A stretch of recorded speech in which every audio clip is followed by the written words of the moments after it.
మీరు పండించుకున్న వెరైటీగా రొట్టె విప్పి చూడ పొదుగు రొట్టె పిడికి చేత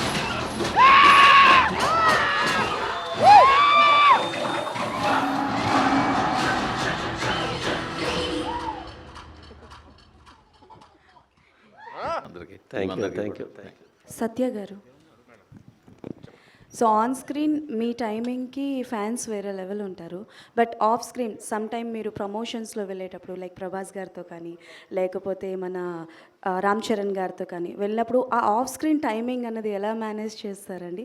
అంటే ఆన్ ద స్పాట్ వస్తుందా లేకపోతే అంటే ముందే ప్రిపేర్ అవుతారా ఏంటి? మ్యాక్సిమం స్క్రిప్ట్ స్క్రిప్ట్ ఉంటుందండి, కానీ మా ఆన్ ది స్పాట్ వాళ్ళతో ఉన్న కెమిస్ట్రీ వెళ్ళిపోద్దండి. ఖచ్చితంగా చరణ్ సార్తో కానీ ప్రభాస్ గారితో కానీ ఆల్రెడీ బయట కూడా కొంచెం మంచి కెమిస్ట్రీ ఉంది. సో అది ఆన్ స్క్రీన్ రిఫ్లెక్ట్ అవుద్ది ఖచ్చితంగా. హీరోస్తో ఉన్న ఇది అది ఆ ఫ్రెండ్షిప్ అదంతా ఆటోమేటిక్గా మీకు బయట రిఫ్లెక్ట్ అవుద్ది. సో అది కెమిస్ట్రీ అండి కంప్లీట్. ఓకే, చికిరి సాంగ్లో బాగానే కనిపిస్తున్నారు, మరి పెద్దిలో ఎలా ఉండబోతుంది మీ క్యారెక్టరైజేషన్ ఏంటి? ఏమైనా కొంచెం చెప్తారా రామ్ చరణ్ గారితో కాంబో అది?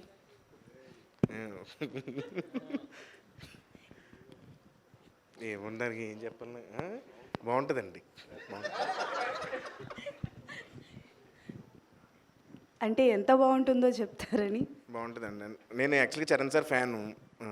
సో షూటింగ్ అయితే చాలా బాగా ఎంజాయ్ చేశాను. అలాగే కొన్ని సీన్స్ చేసినప్పుడు కొన్ని సీన్స్ అయితే అంటే కామికల్ సీన్స్ అది స్టోరీలో కామిక్ కొంచెం తక్కువ ఉంటుంది, బట్ అది మాత్రం ఖచ్చితంగా ఎంజాయ్ చేస్తారండి.